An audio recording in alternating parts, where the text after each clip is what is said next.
దేశంలో కరోనా పరిస్థితులపై ఉన్నత స్థాయి సమీక్ష నిర్వహించారు ప్రధాని నరేంద్ర మోడీ.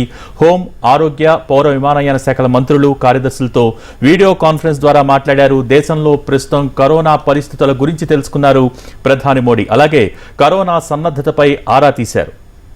ప్రస్తుతం చైనా, జపాన్ సహా పలు దేశాల్లో మళ్లీ కరోనా విజృంభిస్తోంది. ప్రస్తుతం చైనాలో కరోనా విజృంభణకు ఒమిక్రాన్ సబ్ వేరియంట్ BF7 కారణమని తెలుస్తోంది. అమెరికా, బ్రిటన్లోనూ BF7 కేసులు వెలుగు చూశాయి. గత అక్టోబర్లోనే మన దేశంలో BF7 వేరియంట్ కేసులు 3 నమోదయ్యాయి. అందులో 2 గుజరాత్లో వెలుగు చూస్తే మరొకటి ఒడిశాలో నమోదైంది. ఆ తర్వాత మన దేశంలో BF7 కేసులేవీ నమోదు కాలేదని అంటున్నారు అధికారులు. అయితే ఇప్పుడు చైనా సహా పలు దేశాలలో కరోనా విజృంభణకు BF7 కారణం కావడంతో ప్రస్తుతం కేంద్ర ప్రభుత్వం అప్రమత్తమైంది. మరి ప్రస్తుతం BF7 వేరియంట్ ప్రభావం ఎంత, దీనికి మన దేశం ఎంతవరకు సిద్ధంగా ఉంది, ఇప్పుడు మనం తీసుకోవాల్సిన ప్రత్యేకంగా ఏమైనా జాగ్రత్తలు తీసుకోవాలా, ఎటువంటి సిచ్యువేషన్స్ ప్రస్తుతం ఉన్నాయి, ఎలా బయటపడాలి, దీనికి సంబంధించి ఈరోజు NTV ప్రత్యేక చర్చ చేపట్టింది. ఈ చర్చలో పాల్గొంటున్నారు డాక్టర్ ప్రవీణ్ గారు, జనరల్ ఫిజిషియన్, ప్రస్తుతం నాతో పాటు స్టూడియోలో ఉన్నారు. అలాగే డాక్టర్ శ్రీధర్ గారు, పల్మనాలజిస్ట్, వరంగల్ నుంచి మనకి అందుబాటులో ఉన్నారు. అలాగే డాక్టర్ రాయుడు గారు, ENT స్పెషలిస్ట్, గుంటూరు నుంచి లైవ్ లో సిద్ధంగా ఉన్నారు. నమస్కారం ప్రవీణ్ గారు. నమస్కారం శ్రీధర్ గారు అండ్ రాయుడు గారు. రైట్, మనం మొదలు పెడితే డాక్టర్ ప్రవీణ్ గారు, ఏంటి కరోనా కొత్త వేరియంట్ BF7 అంటూ ఉన్నారు. ఒక రకమైన భయానక పరిస్థితులు ప్రస్తుతం గత 4 రోజులుగా చూస్తూ ఉన్నాం. అఫ్ కోర్స్ మన దగ్గర గత అక్టోబర్లోనే కేసు నమోదైంది, ప్రస్తుతం లేవని చెప్తున్నారు. కానీ మళ్లీ ముప్పు పొంచి ఉందా అనే ఒక అనుమానం ప్రస్తుతం అందరిలోనూ ఉంది. ఏంటి మీ అంచనాలు, ఏ విధంగా ఉంది? రైట్, సో ఫస్ట్ మనం వస్తాయండి, ఇది ఒమైక్రాన్ వేరియంటే అండి. ఇది కూడా BF7 అనేది it is just a short form. BF7 అనేది యాక్చువల్లీ ఇది ఒమైక్రాన్లో సబ్లీనియేజ్, అదే ఫ్యామిలీకి సంబంధించిన వేరియంట్ అనమాట. BA.5.01 అని చెప్పి ఒక పెద్ద పేరు, దాన్ని వాళ్ళు చిన్నగా మార్చి BF7 కింద తీసుకొచ్చారు. అయితే ఈ వేరియంట్ ఫస్ట్ మనం ఆగస్ట్ 2022లోనే దీన్ని ఐడెంటిఫై చేశారు. ఇది కొత్తగా ఇప్పుడు మనకేంటంటే చైనా లోపల సడన్గా వీళ్ళు జీరో కోవిడ్ పాలసీ అనేది తీసేయడం, అక్కడ ఆ తర్వాత కేసులు అనేవి ఎక్కువ అవ్వడం, దానివల్ల మనకి ఒక్కసారిగా సన్నద్ధత పెరిగిపోవడం, ఇన్ని కేసులు వస్తున్నాయి, అది కూడా మన పక్క దేశంలోనే అని చెప్పి మెయిన్గా దాని గురించి మనకు చర్చ అనేది జరుగుతూ ఉందన్నమాట.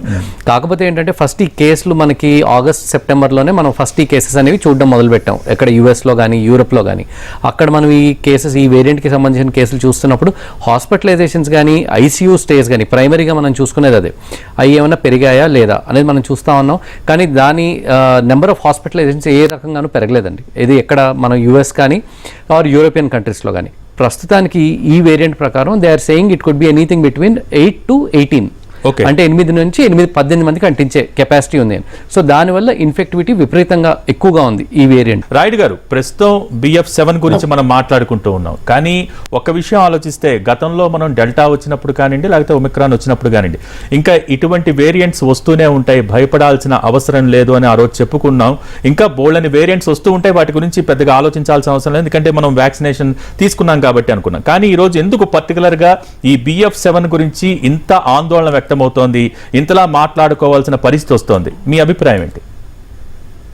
అంటే ఎక్కడ మన దేశంలో ఆందోళన వ్యక్తం అవ్వలేదండి. పరాయి దేశాన్ని గమనిస్తూ ఉన్నాం, వారి పరిస్థితులు పూర్తిగా భిన్నంగా ఉన్నాయి. చైనాలో ఏంటంటే ఆ వ్యాక్సినేషన్ గురించి కానీ అవన్నీ సరిగా లేకపోవటము, వాళ్ళు జీరో కోసం అన్ని రకాల కట్టడి చేయటం వల్ల అయిపోయింది. మన దగ్గర ఏదైనా చెప్పాలంటే వ్యాక్సినేషన్ చాలా చక్కగా జరిగిందండి, అందరూ కూడా వ్యాక్సిన్ అందుకున్నారు. అవును. ఇంకోటి ఏంటంటే ఈ వైరస్ అనేది కూడా దానికి రూపాంతరం అనేది ఒక లక్షణం, రూపాంతరం చెందుతూ ఉంటుంది. సార్ చెప్పినట్టుగా లీనియేజ్ అంటే ఇది కిందకి ప్రసరించేదన్నమాట, మనవ సంతానం, మునిమన సంతానం లాంటి వ్యవహారం అనమాట. ఇది సబ్ లీనియేజ్ అంటే వేరియంట్ అనేది పూర్తిగా రూపాంతరం చెందాలి. వేరియంట్ అనాలంటే మనం అంటానికి వీలేదండి. CDC వాళ్ళు అంటే ఈ SARS-CoV-2 ఇంటర్ ఏజెన్సీ గ్రూప్ అని ఒక గ్రూప్ ఉంది. ఆ గ్రూప్ వాళ్ళు డిసైడ్ చేస్తారు దేన్ని మానిటర్ చేయాలి, దేన్ని కన్సర్న్ అనాలి, దేన్ని ఇంట్రెస్ట్ అనాలి, అట్లాగే హై ఇంట్రెస్ట్ అనమాట. ఆ విధంగా క్లాసిఫై చేస్తారు. ఇప్పుడు మనం ఎలా ఉందంటే ప్రస్తుత పరిస్థితుల్లో మనం దీని గురించి అసలు ఎటువంటి ఆందోళన చెందవలసిన అవసరం లేదు. అంటే మీరు అన్నట్టు నిర్ధారణ చేయడం చాలా కష్టం. జినోమ్ సీక్వెన్సింగ్ సౌకర్యాలు కూడా తక్కువగా ఉన్నాయి, లేకపోతే కొన్ని చోట్ల లేవు. సరే, ఇవన్నీ పక్కన పెడితే అది లేనంత మాత్రాన దీనికి ప్రమాదం లేదు అని ఎంతవరకు అంటే సాధారణంగా ప్రజల నుంచి వచ్చే క్వశ్చన్ ఇది. అంటే ప్రమాదం లేదంటే ఇప్పుడు ఉత్తమమా? అంటే ఇప్పుడు ప్రధానమంత్రి గారు ఎందుకంటే మనం సంసిద్ధంగా ఉండాలి, ఎదుర్కోవడానికి సిద్ధంగా ఉండాలి. ఇప్పుడు దానికోసం ఏం చేయాలి, మనం మనకున్న జాగ్రత్తను అలవాటు చేసుకున్నాం కదా, వాటిని పోగొట్టుకోకూడదు. అంటే కోవిడే మాయమైపోలేదు, ఇప్పుడు జలుబు సంబంధించిన వైరస్ కూడా చాలా అనేక ఉంటాయండి. అవును. జలుబు వైరస్లు అందరికీ 200 రకాల కరోనా రైనో వైరస్లు ఉంటాయి. ఒకరి నుంచి వాళ్ళకి వ్యాప్తి చెందుతూనే ఉంటాయి. అవి ప్రమాదానికి గురి చేయవు. అట్లాగే ఫ్లూ వైరస్ కూడా మనం వ్యాక్సిన్ కనుక్కున్నాం. అది కూడా రూపాంతరం చెందుతుంది. ఒకదానికి సంబంధించిన వ్యాక్సిన్ వేసినప్పుడు రెండో వైరస్ రూపాంతరం మనకి అంతగా ఇబ్బంది పెట్టదు. కాబట్టి మనం ఏం చేయాలంటే మన ప్రజలకు ఇవ్వాల్సిన పిలుపు ఏంటంటే జాగ్రత్తలు పాటించాలి. రైట్. శ్రీధర్ గారు మీరేమంటారు? అంటే ఇందాక వారు చెప్పినట్టు, రాయుడు గారు చెప్పినట్టు ఖచ్చితంగా జాగ్రత్తలు అయితే పాటించాలి. ఆ జాగ్రత్తల్లో భాగంగా ఒక ఇబ్బంది వచ్చినప్పుడు అదేంటిది చిన్న పావునైనా పెద్ద కర్రతో కొట్టాలని కొన్ని సామెతలు చెప్తూ ఉంటారు. ఆ టైప్లో మనం జాగ్రత్తలు పాటించాలి, కాదనట్లేదు. కానీ ప్రస్తుతం ఉన్న సిచ్యువేషన్స్, అంటే ఇతర దేశాల్లో ఉన్న సిచ్యువేషన్స్తో ఒక అంచనాకు వచ్చినప్పుడు ఏంటి, నిజంగానే 4th వేవ్ వస్తుందా అన్న ఒక అనుమానం. నిజంగా 4th వేవ్ వస్తుందా, దానికి మనం ఎంతవరకు సన్నద్ధంగా ఉన్నామని మనం అనుకోవాలి? ఇప్పుడు మనము ఈ వైరస్ కు చూస్తే వైరసే కాదు, ప్రపంచంలో ఉన్న సమస్త కోటి జీవరాశులన్నీ దాని జన్యువులను ప్రతిసారి మార్చుకుంటా ఉంటాయి. ఎందుకంటే దాని మనుగడ కోసం, అది జీవించడం కోసం, దాని ఖచ్చితత్వం కోసం మనుగడ మార్చుకుంటూ ఉంటుంది. అలా మార్చుకునే క్రమంలో కొత్త వైరస్ పుట్టాయి. జన్యువులు మారినప్పుడు ఏంటంటే జంతువులో ఉన్న వైరస్ వచ్చేసి మానవ వైరస్ కానీ జంతువులకి ఇట్లా వచ్చే ఛాన్స్ ఉంటుంది. ఒకసారి మానవులకు వచ్చిన తర్వాత ఆ వైరస్ లో ఇంకా మార్పులు చిన్న మార్పుల వల్ల దాని వేరియంట్ కూడా వస్తాయంట. అలా మన ఫస్ట్ వేవ్ వచ్చింది ఆల్ఫా వేరియంట్ వచ్చింది, సెకండ్ వేవ్ వచ్చింది డెల్టా వచ్చింది, దాని తర్వాత ఒమిక్రాన్ వచ్చింది. కానీ మధ్యలో బీటా గామా చాలా వేరియంట్స్ వచ్చాయి. కానీ వాటికి ఇంత సివియారిటీ లేదు. మనం ఏదైనా వైరస్ గుర్తించాలి అంటే దాని పవర్ గుర్తించాలంటే రెండు ఉంటాయి. ఒకటైతే ఇన్ఫెక్టివిటీ, సెకండ్ విరులెన్స్ అన్నట్టు. ఇన్ఫెక్టివిటీ అంటే ఏంటంటే ఒక వైరస్ ఎంత మందికి జబ్బును కలిగిస్తుంది అనుకో, దాన్ని బట్టి ఇన్ఫెక్టివిటీ అంటారు. దాని అంటే ఎంతమంది స్ప్రెడ్ అవుతుంది. విరులెన్స్ అంటే ఏంటంటే మన లోపలికి వచ్చిన వైరస్ ఎంత డిసీజ్ ప్రొడ్యూస్ చేస్తుంది అన్నట్టు. అట్లా ఇన్ఫెక్టివ్ వైరస్ తీసుకుంటే ఆల్ఫా వైరస్ కన్నా డెల్టా వైరస్ కి ఇన్ఫెక్టివిటీ ఎక్కువ, విరులెన్స్ కూడా చాలా ఎక్కువ ఉండే. దాని తర్వాత వచ్చింది ఒమిక్రాన్, మన జనవరిలో వచ్చింది. కానీ మధ్యలో ఎన్నో వచ్చినాయి, కానీ అవి చాలా మైల్డ్ గా ఉన్నాయి. ఇన్ఫెక్టివిటీ తక్కువ ఉండొచ్చు, వైరలెన్స్ తక్కువ ఉండొచ్చు. నెక్స్ట్ వచ్చింది ఒమిక్రాన్, మన జనవరిలో వచ్చింది, లాస్ట్ ఇయర్ జనవరిలో వచ్చింది.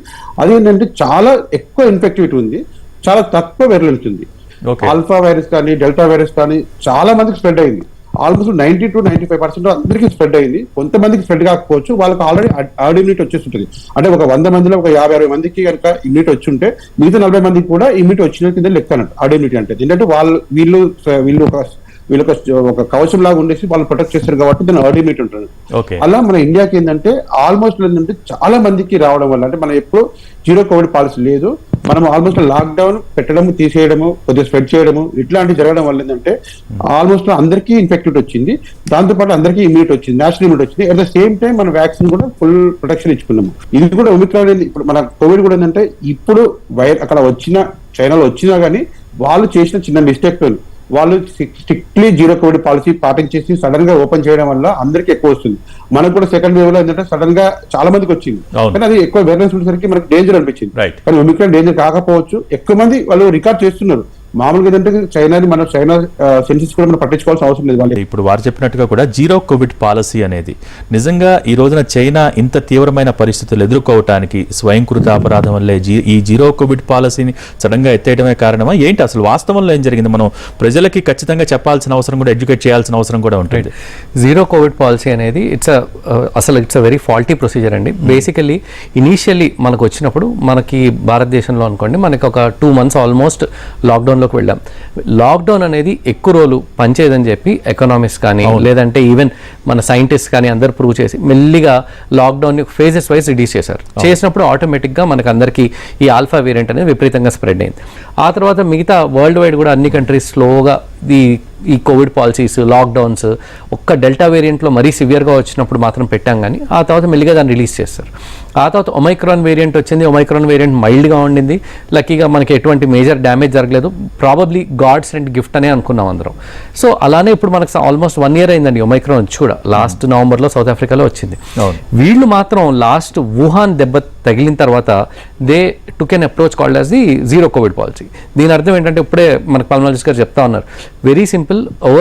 ఒక మనిషికి వచ్చినా సరే వాళ్ళ ఫ్యామిలీని ఐడెంటిఫై చేయడం, కాంటాక్ట్ ట్రేసింగ్ చేయడం, ఆ తర్వాత వీళ్ళందరినీ ఐసోలేట్ చేసేయడం, వేరే వాళ్ళ దగ్గరికి వెళ్ళకపోవడం, ఆల్మోస్ట్ ఆ 1 block అంటే ఒక 2 kilometer రేడియస్ వరకు అందరినీ బ్లాక్ చేసేయడం. ఈ రకంగా చేసేసరికి we have to live with the virus అనే కాన్సెప్ట్ అసలు వాళ్ళ దగ్గర లేనేలేదు. దానివల్ల ఆల్మోస్ట్ ఎవరికి ఇమ్యూనిటీ లేకుండా అయిపోయింది. ఈ రోగనిరోధక శక్తి ఎక్కడైతే తక్కువగా ఉంటుందో ఆటోమేటిక్గా ఇప్పుడు సడన్గా ఒక్కసారిగా, అది కూడా మీరు చూస్తే 20 days కింద కూడా చైనా లోపల వాళ్ళు ప్రదర్శనలు అనేవి జరుగుతున్నాయి అగైన్ జీరో కోవిడ్ పాలసీ. ఇప్పుడు అలాంటిది ఒక్కసారిగా వాళ్ళు overnight zero Covid policy ఎత్తేసి ఆల్ డోర్స్ ఓపెన్ చేసేగానే వాళ్ళకి ఇమ్యూనిటీయే లేదు. అండ్ ఇంకోటి, వాళ్ళు యూస్ చేసిన వ్యాక్సిన్స్ ఏవైతే ఉన్నాయో మనకి ఇప్పుడు రియల్ వరల్డ్ స్టడీస్ ఎవిడెన్స్ ప్రకారం వాళ్ళు బ్రెజిల్లో కానీ బయట చేసినప్పుడు వాటి కెపాసిటీ ఆల్మోస్ట్ వాటి ఇమ్యూనిటీ ఒకటి 50% వరకే, వాటి effectivity is only up till 50 to 55%.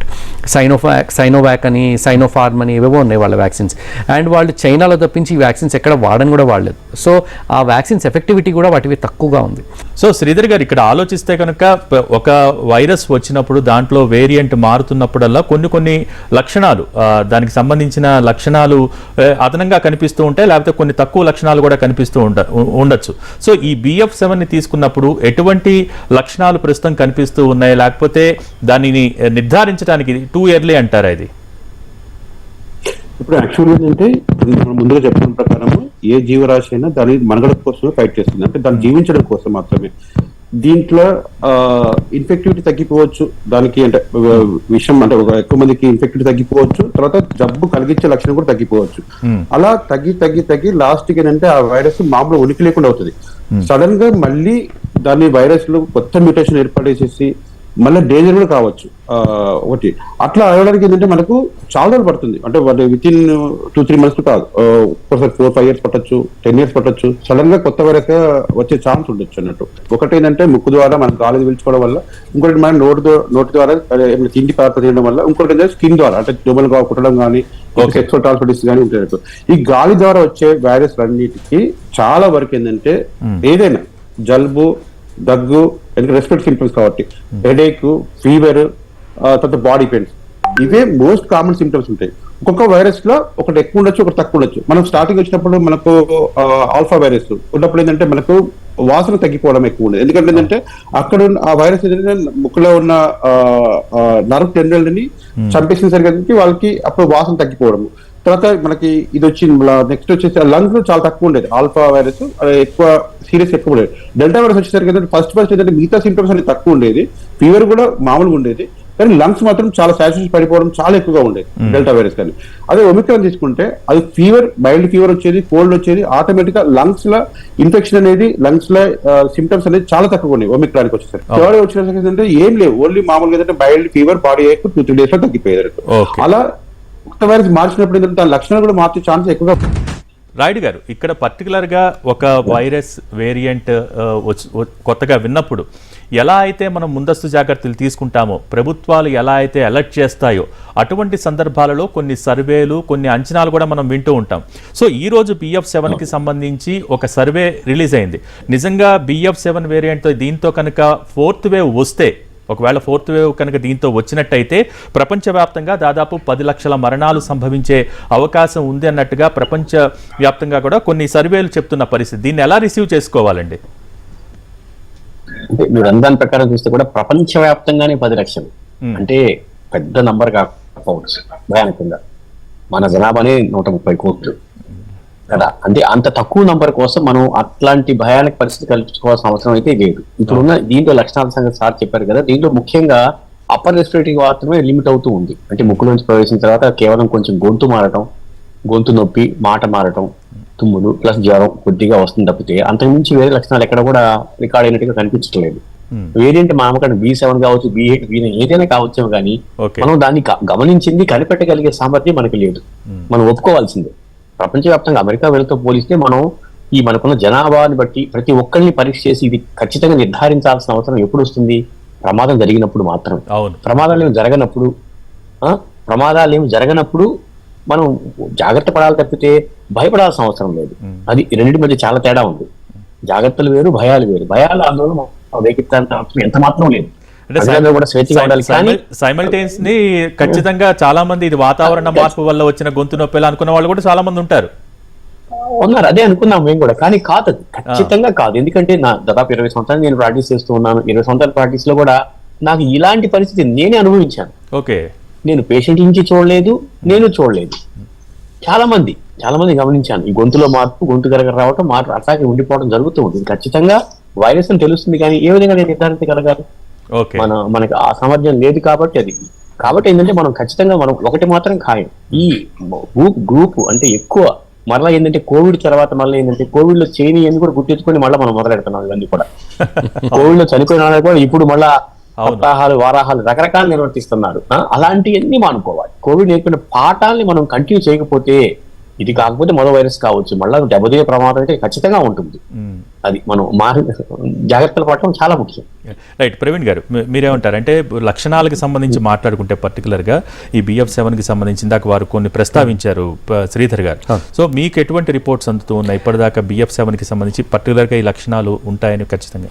As of no అయితే జస్ట్ అప్పర్ రెస్పిరేటరీ సిమ్టమ్స్ అండి. శ్రీధర్ గారు చెప్పినట్టు ఇప్పుడు దాకా మేము చూస్తున్న వాటిలో ప్రైమరీగా వచ్చేది గొంతు నొప్పి, ఆ తర్వాత ముక్కు కొంచెం పట్టుకున్నట్టు అనిపించడం, ఆ తర్వాత కొంచెం ఒళ్ళనొప్పులు, మొదటి 2-3 రోజుల్లో కొంచెం లో గ్రేడ్ ఫీవర్ లాగా రావచ్చు.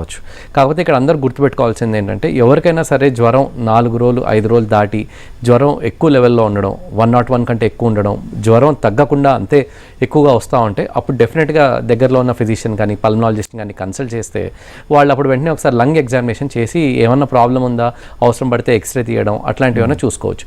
కానీ ఇప్పటిదాకా మాత్రం మేము చూసిన దాంట్లో మాత్రం మ్యాక్సిమం గొంతు నొప్పితో వస్తున్న వాళ్ళే ఉన్నారు. కానీ క్రితం మీరు అన్నట్టు ఇప్పుడే 15 రోజులు 20 రోజుల నుంచి చాలామంది గొంతు నొప్పితో వస్తున్నారు అంటున్నారు. మన లాస్ట్ ఫ్యూ డేస్ నుంచి మేము చేస్తున్న టెస్ట్ మాత్రం చాలా వరకు రెస్పిరేటరీ ప్యానల్స్ అని చేస్తున్నాం అనమాట. ఈ రెస్పిరేటరీ ప్యానల్లో మాత్రం ఇప్పుడు దాకా కోవిడ్ ఐడెంటిఫికేషన్ తక్కువగానే ఉంది. ఇప్పుడు దాకా ఎక్కువ వరకు మేము ఇన్ఫ్లుయెన్జా A, ఇన్ఫ్లుయెన్జా B లేదంటే రైనో వైరసెస్ ఇవన్నీ ఎక్కువగా డిటెక్ట్ చేస్తున్నాం అనమాట. అండ్ ఎక్కువ వరకు మేము చూసిన వరకు అయితే ఈవెన్ స్వైన్ ఫ్లూ కేసెస్ కూడా కొన్ని కనిపిస్తూ ఉన్నాయి. కానీ కోవిడ్వి మాత్రం హార్డ్లీ 10% కూడా లేవు వీటిలో. ఆల్మోస్ట్ 100 మందిని మేము పరీక్షించుంటే దాంట్లో ఒక 80% 90% అంత ఫ్లూ వైరస్ రైనో వైరస్ వీటిలోనే ఉన్నారనమాట. సో పెద్దగా I don't think there is any new అంటే ఇంతకుముందు మనం అనుకున్నట్టు ఆల్ఫా వేరియంట్ లోపల వారికి స్మెల్ తెలియకపోవడం, ఆ తర్వాత నెక్స్ట్ వేరియంట్ లోపల ఊపిరితిత్తులు ఎఫెక్ట్ అవ్వడం అలాంటివి స్పెషల్గా ఏమీ లేవు. కానీ అందరూ గుర్తుపెట్టుకోవాల్సింది మాత్రం ఫీవర్ 3 to 4 days దాటి ఇంకా వస్తుంది, హై గ్రేడ్ ఫీవర్ అంటే 100-101 కంటే ఎక్కువగా వస్తుంది అనుకున్నప్పుడు మాత్రం ఖచ్చితంగా డాక్టర్ని కన్సల్ట్ చేస్తే మంచిది. అదొకటి. సో శ్రీధర్ గారు మీరేమంటారు? ఇప్పుడు వ్యాక్సినేషన్కి సంబంధించి చూసుకుంటే భారతదేశంలో చాలా ఒక పద్ధతి ప్రకారం వ్యాక్సినేషన్ జరిగింది, ఎక్కువ స్థాయిలో వ్యాక్సినేషన్ జరిగిందని మనం చూస్తూనే ఉన్నాం. సో బూస్టర్ డోసులు వేసుకున్న వాళ్ళు ఉన్నారు, ప్రివెంటివ్ డోస్ వేసుకున్న వాళ్ళు ఉన్నారు. సో అప్పటికి ఇప్పటికి అంటే ఒమిక్రాన్ వచ్చినప్పటి నుంచి ఇప్పటిదాకా నెమ్మదిగా వ్యాక్సినేషన్ కావచ్చు, లేకపోతే టెస్ట్, ట్రీట్మెంట్, ట్రేసింగ్ ఇవన్నీ నెమ్మదిగా తగ్గుతూ వచ్చాయి ఎంతైనా కానీ. సో ఇప్పుడున్న పరిస్థితుల్లో మళ్ళీ వ్యాక్సినేషన్ని ఉధృతం చేయాల్సిన అవసరం ఉందంటారా? మీ అభిప్రాయం ఏంటి? యాక్చువల్గా తీసుకుంటే ఏంటంటే వ్యాక్సినేషన్ కన్నా ఎక్కువగా మనలో ఇండియాలో చాలా మంది పాపులేషన్ న్యాచురల్ ఇన్ఫెక్షన్ వచ్చింది, న్యాచురల్ స్ప్రెడ్ వచ్చింది, న్యాచురల్ ఇమ్యూనిటీ వచ్చింది. దానిపైన మనకి వ్యాక్సినేషన్ వేశారు. కానీ దాంతో పాటు ఏంటంటే ఇంకా ఈ వైరస్ ఒకటే కాకుండా ఈ ఒమిక్రాన్ కోవిడ్ కాకుండా ఇంకా చాలా రకాల దీని ఫ్యామిలీకి సంబంధించిన వైరస్ కూడా మనకు ఎప్పటికీ వస్తూనే ఉంటాయి. కరోనా వైరస్ సంబంధించినవి దాని వల్ల కూడా క్రాస్ ఇమ్యూనిటీ వస్తూ ఉంటుందంట. మనకి వ్యాక్సినేషన్ అనేది ఏంటంటే ఇప్పుడు అంత అవసరం లేకపోవచ్చు, దాని తర్వాత రేపు పొద్దున కొత్త వైరస్ ఏమైనా మారిపోయినప్పుడు ఈ వ్యాక్సిన్ కూడా కరెక్ట్ పనిచేయకపోవచ్చు. వ్యాక్సినేషన్ అని మళ్ళీ స్టార్ట్ చేసేసి దాన్ని మళ్ళీ ఉధృతంగా చేయాల్సిన అవసరం కూడా లేదు. మనకు వచ్చిన ఇమ్యూనిటీ ఇప్పుడు ఈ వైరస్ ని తట్టుకునే శక్తి ఉంటుంది. ఇంకా దాని వైరస్ అంటే మామూలుగా అంటే జీన్స్ మార్చుకున్నప్పుడు దాని ఏదైనా వైరస్ లోపల ఏదైనా జీవి లోపల లక్షల కోట్ల జీన్స్ ఉంటాయి అన్నట్టు. దాంట్లో మ్యూటేషన్ అంటే మామూలుగా 1%, 2%, 3% ఆరు వరకే జరుగుతుంది. మిగతా 95% వరకు జీన్స్ ఏంటంటే మనకు ఆల్రెడీ తెలిసి ఉంటుంది, మన ఇమ్యూనిటీకి మన వ్యాధి తెలిసి ఉంటుంది. సో భారతదేశంలో వ్యాక్సినేషన్ ఏ విధంగా జరిగింది మనం చూసాం. సో ప్రస్తుతం ఉన్న రిపోర్ట్స్ని బట్టి వ్యాక్సిన్లతో వచ్చే ఇమ్యూనిటీని కూడా అధిగమించి ఇది వ్యాప్తి చెందుతుంది BF7 అని చెప్తూ ఉన్నారు. సో పర్టికులర్గా ఎటువంటి జాగ్రత్తలు తీసుకోవాలి? సో వ్యాక్సినేషన్ మళ్ళీ తీసుకోవటమా ఏంటి, ఏం చేయవలసి ఉంటుంది? అదే ఇప్పుడు ఇందాక చెప్పినట్టుగా ఇన్ఫెక్టివిటీ అనేది చెప్పారు కదా, 8 నుంచి 18 మంది వరకు ఈ B7 వల్ల జరుగుతూ ఉంది. ఓకే. దీనిలో ముఖ్యంగా కనపడేది ఏంటంటే ఇది వ్యాక్సినేషన్ పీపుల్నే కాకుండా రీఇన్ఫెక్షన్ కూడా ఉంది. అంటే ఒకసారి నాకు వచ్చినప్పుడు B7తో మరలా నాకు వచ్చే అవకాశాలు కూడా అధికంగా ఉన్నాయి. కాబట్టి అంత వ్యక్తి. అట్లాగే ఇంకొక విషయం ఏంటంటే దీనికి మన యాంటీబాడీస్ ని 4.4 రెట్లుగా న్యూట్రలైజ్ చేసే సామర్థ్యం ఉందంట B7. అంటే ఒమిక్రాన్కి అయితే ఒక యాంటీబాడీతో న్యూట్రలైజ్ అయితే ఇది 4.4 times ఎదుర్కోగలుగుతుంది మనలో ప్రత్యక్షంగా. ఎదుర్కొని నిలబడ్డా కూడా మనకి ఎటువంటి అపాయాన్ని కలిగించట్లేదు. మనకి పాజిటివ్ గా ఉన్న విషయం ఏంటంటే అంత సమర్థవంతంగా ఉన్నా కానీ మనకి ఎటువంటి అపాయాన్ని కలిగించట్లేదు ఈ వైరస్. కాబట్టి దీని గురించి మరలా రీవాక్సినేషన్స్, మళ్ళీ బూస్టర్ డోసులు, దాని వల్ల కూడా కొన్ని అపాయాలు ఉన్నాయి. అనవసరంగా భయాందోళనకు గురై మళ్ళా బూస్టర్ డోస్ అని కానీ ప్రివెంటివ్ డోస్ కానీ తీసుకోవాల్సిన అవసరం అయితే నాకు సంబంధించి అనిపించట్లేదు. అనవసరమైన ప్రయత్నాలు చేసుకొని మళ్ళీ ఇమ్యూనిటీని మన రోగ నిరోధకతను కూడా డిస్టర్బ్ చేయకూడదు, దాన్ని మార్చకూడదు. న్యాచురల్ గా దానికి అది అక్వైర్ చేసుకుంటూ ఉంటుంది ఇమ్యూనిటీ లెవెల్స్ అన్నింటినీ కూడా. దాన్ని ప్రతిసారి డిస్టర్బ్ చేయడం వల్ల వచ్చే అవాంతరాలు కూడా ఉంటాయి. కాబట్టి వ్యాక్సినేషన్ షెడ్యూల్ వల్ల అవసరమని నాకు అనిపించట్లేదు. ఏం ప్రవీణ్ గారు మీరే ఉంటారు? యాజ్ ఆఫ్ నో అయితే వ్యాక్సినేషన్స్ గురించి మళ్ళీ స్పెషల్ డ్రైవ్ ఇవన్నీ ఐ డోంట్ థింక్ అది నెసరీ కాదండి ప్రస్తుతానికి. ఎందుకంటే మనకు ఆల్రెడీ రోగనిరోధక శక్తి సార్ అంటున్నట్టు ఇన్ని సంవత్సరాలు 3 సంవత్సరాల నుంచి మనం దీన్ని ఎదుర్కొంటా ఉన్నాం. సో వ్యాక్సినేషన్స్ మళ్ళీ స్పెషల్గా ఈ టైంకి తీసుకోవాలని అయితే నేను అనుకోవట్లేదు. కానీ ఒక విషయం అయితే ఉంది, ఇప్పటిదాకా అసలు వ్యాక్సినేషన్ ఎవరు తీసుకొని వాళ్ళు ఎవరైతే ఉన్నారో వాళ్ళు మాత్రం they have to go for vaccination. అందుకనే అడుగుతున్నాను.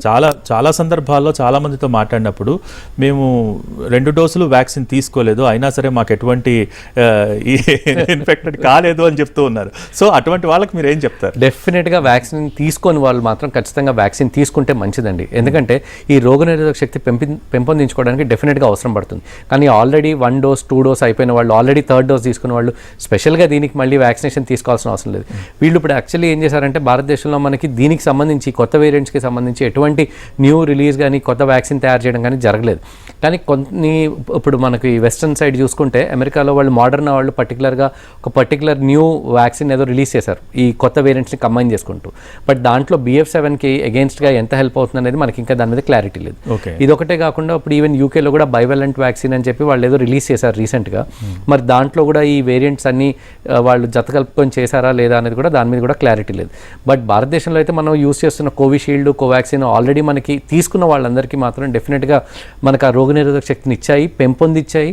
అండ్ అది కాకుండా natural infection through Omicron, delta మనందరికీ ఉండనే ఉంది. సో ఆల్రెడీ వ్యాక్సిన్ తీసుకున్న వాళ్ళకి స్పెసిఫిక్గా మళ్ళీ వెళ్ళి బూస్టర్ తీసుకోవాల్సిన అవసరం అయితే ఎక్కడ అనిపించడం లేదు. ఓకే, రాయుడు గారు, ఇక్కడ పర్టికులర్గా ఇందాక మీరు అన్నట్టుగా కూడా ప్రాణానికి ఎటువంటి ప్రమాదం లేకపోయినా కొంచెం వ్యాప్తి ఎక్కువగానే కనిపిస్తోంది ఈ BF7 అనేది. కానీ ఇక్కడ R factor value, reproductive value 8 నుంచి 18 మందికి, ఒకళ్ళ నుంచి 18 మందికి వ్యాప్తి చెందే అవకాశాలు ఉన్నాయని కూడా చెప్తూ ఉన్నారు. సో దాని గురించి భయపడకపోయినా 1-2 సార్లు కరోనా సోకిన వాళ్ళు, ఆల్రెడీ 3 వేవ్స్లో ఒక 2-3 సార్లు వచ్చిన వాళ్ళు ఎటువంటి జాగ్రత్తలు తీసుకోవాలి? వాళ్ళకేమన్నా ప్రమాదమా? ఆల్రెడీ ఇన్ఫెక్ట్ అయి ఉన్నారు కాబట్టి ఒకసారి, సో ఎటువంటి జాగ్రత్తలు తీసుకోవాలి? అంటే దీంట్లో కూడా మనం దీన్ని వర్గీకరించాలి. ఇప్పుడు కరోనా వచ్చి తగ్గిన వాళ్ళందరికీ కూడా పెద్ద భయపడాల్సిన అవసరం లేదు. వచ్చిన తర్వాత ఇబ్బంది పడ్డవాళ్ళు, అంటే ఇబ్బంది పడి హాస్పిటల్ దాకా వెళ్ళి వైద్యం చేయించుకోవాల్సిన అవసరం వచ్చిందంటే వాళ్ళు రోగనిరోధక వ్యవస్థ సరిగ్గా పనిచేయట్లేదు మనకు అర్థమవుతుంది. అంటే వాళ్ళు బలహీనంగా ఉన్నట్టే లెక్క.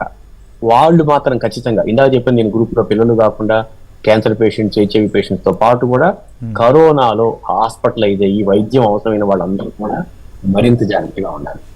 ఊరికే వచ్చి తగ్గిపోయి, అంటే చాలా మంది ఏంటి ఇప్పటికి కూడా నేను చెప్తున్నాను, ఏదైనా ఇబ్బంది వచ్చినా కానీ ఇప్పుడు టెస్ట్ చేయడానికి కూడా ఇష్టపడిన వ్యక్తులు చాలా మంది ఉన్నారు మన చుట్టూ కూడా. అవును, ఎందుకంటే ఏ మాత్రం పొరపాటున పాజిటివ్ వస్తే పక్కన ఉండమంటారో, 4 రోజులు పనికి దూరంగా ఉండమంటారని చెప్పని వాళ్ళు కోపలు. కాబట్టి ఇలాంటి పరిస్థితుల్లో మనం జాగ్రత్తలే ముఖ్యం. మనం ఎడ్యుకేట్ చేయాల్సిందంటే మీడియా ద్వారా కానీ ఎవరిదైనా జాగ్రత్తల గురించి మాట్లాడాల్సింది తప్పితే భయభ్రాంతులు గురి చేయాల్సిన అవసరం ఏమాత్రం ఉండేది. రైట్, శ్రీధర్ గారు మీరేం చెప్తారంటే వ్యాక్సిన్స్కి సంబంధించి మాట్లాడుకుంటున్నప్పుడు పర్టికులర్గా ఇప్పుడు ఈ వ్యాక్సిన్లతో వచ్చే ఇమ్యూనిటీని కూడా అధిగమించే శక్తి దీనికి ఉంటుందని ఒకవైపు చెప్తున్నారు, మరోపక్క హైబ్రిడ్ ఇమ్యూనిటీ భారతదేశంలో ప్రజలకు ఉంటుంది కాబట్టి భయపడాల్సిన అవసరం లేదని చెప్తున్నారు. సో ఇప్పుడు ఈ బూస్టర్ డోసులకి సంబంధించి, ప్రివెంటివ్ డోసులకి సంబంధించి మీరేమన్నా చెప్పదలుచుకున్నారా? మనకి ముందు అనుకున్నట్టు ఏంటంటే మనకు చాలా వరకు ఏంటంటే చాలా మందికి ఎక్కువ స్ప్రెడ్ అయ్యింది కాబట్టి చాలా వరకు న్యాచురల్ ఇమ్యూనిటీ ఉంది, దాంతోపాటు వచ్చిన ఇది వ్యాక్సిన్ ఇమ్యూనిటీ కూడా ఉంది. ఇప్పుడు కొత్త రకం వైరస్ కి సంబంధించిన వ్యాక్సిన్ స్పెషల్ గా ఏం తయారు చేయలేదు కాబట్టి ఏ ఇమ్యూనిటీ అయినా కానీ వెంటనే పోదు, వేనప్ కాదు. ఆల్మోస్ట్ ఏంటంటే దానికి ఒక కొన్ని సంవత్సరాల వరకు 10 years వరకు కూడా ఉండే ఛాన్స్ ఉంటుంది. కొన్ని ఇమ్యూనిటీ అంటే సంవత్సరాల కొద్ది, అంటే 1 సంవత్సరం కావచ్చు, 2 సంవత్సరాలు, చాలా సంవత్సరాలు ఉండే ఛాన్స్ ఉంటుంది. ఈ కొత్త వ్యాక్సిన్ ఏంటంటే పాత వైరస్ వల్ల చేసింది కాబట్టి ఏంటంటే కొత్త వేరియంట్ కూడా కాకపోవచ్చు, ఏంటంటే వేసుకోవాల్సిన అవసరం లేకపోవచ్చు. కానీ ఈ కొత్త జాగ్రత్తలు అంటే ఏంటంటే మనము ఫిజికల్ డిస్టెన్స్ కానీ, మాస్క్ పెట్టుకోవడం కానీ, ఇటువంటి కొద్దిగా డిస్టెన్స్ మెయింటైన్ చేసుకుంటా ఈ ఒక కోవిడే కాకుండా మిగతా రెస్పిరేటరీ వైరస్ కూడా ప్రివెంట్ చేయగలుగుతాము. బూస్టర్ డోస్ కోసం వెళ్ళేసేసి ఇంకా ఎక్కువ స్ప్రెడ్ చేసుకోకుండా కొన్ని జాగ్రత్తలు తీసుకుంటా ఉంటే సరిపోతుంది. బూస్టర్ డోస్ పెద్దగా ఇప్పుడు అవసరం లేకపోవచ్చు. ఒకవేళ నిజంగా అంత అవసరం ఉంది, ఇది పాత వైరస్, ఆ వ్యాక్సిన్ పనిచేస్తుందని చెప్పేసి కొత్త వేరియంట్ కూడా పనిచేస్తుందని తెలిస్తే గవర్నమెంటే మళ్ళీ మనకు ఒక ప్రోటోకాల్ రిలీజ్ చేస్తుంది, అప్పుడు మనం ఫాలో అవ్వచ్చు. ఇప్పుడు వ్యాప్తి అనేది ఒక భయం కలిగిస్తోంది. అంటే అంటే ఎటువంటి ప్రాణాపాయం లేకపోయినా వ్యాప్తి అనేది చాలా ఎక్కువగా ఉంది, ఆర్ ఫ్యాక్టర్ ఎక్కువగా ఉంటుందని ఒక అంచనాల నేపథ్యంలో ఒక భయం ఉంది. సో రాబోయేది న్యూ ఇయర్ వేడుకలు కావచ్చు, సంక్రాంతి పండుగ కావచ్చు, ఇవన్నీ ఉన్నాయి కాబట్టి సో ప్రివెంటివ్గా ఖచ్చితంగా వీటిపైన ఆంక్షలు విధించాల్సిన అవసరం ఉంటుందంటారా? ఒక డాక్టర్గా మీరేం చెప్తారు? లేదండి, జస్ట్ జాగ్రత్తలు పాటించడం వరకే మనకి ఇంపార్టెంట్. యాక్చువల్లీ మీరు చూస్తే మనం ఆల్రెడీ దసరా దాటాం, దివాళీ దాటాం, అంతకంటే 2 నెలల ముందే మనకి ఈ BF7 వైరస్ అనేది ఆల్రెడీ మనకి తెలుస్తూనే ఉంది. సో భారతదేశంలో ఆల్రెడీ లాస్ట్ 15-20 డేస్ నుంచి మనం ఈవెన్ పెళ్ళిళ్ళ సీజన్ అయిపోయింది. ఇప్పుడు మనం new year celebrations, Christmas celebrations వీటికి దగ్గరలో ఉన్నాం. మాస్క్ వేసుకోవడం ఒకటి కంపల్సరీ అండి, ఆ తర్వాత చేతులను శుభ్రపరచుకోవడం, ఈ 2 జాగ్రత్తలు పాటిస్తే సరిపోతుంది. చిన్న మాట ఏంటంటే Right, చెప్పండి. అతి త్వరగా స్పందించే లక్షణం ఉన్న ఎన్టీవీ వాళ్ళు మీరు చాలా త్వరగా స్పందించారు, ఇంకా టైం కావాలి. Thank you so much. B7 కి మీరు చాలా త్వరగా స్పందించారు, అది అంతేనండి. ఎటువంటి భయపడాల్సిన అవసరం లేదు. కొంచెం వ్యాప్తి ఎక్కువగా ఉన్నా కూడా మన జాగ్రత్తల్లో మనం ఉంటే మాత్రం ఖచ్చితంగా BF7 అనే దాన్ని పూర్తి స్థాయిలో మనందరం అధిగమించవచ్చని డాక్టర్స్ చెప్తూ ఉన్నారు. ఇది ఇవాల్టి స్పెషల్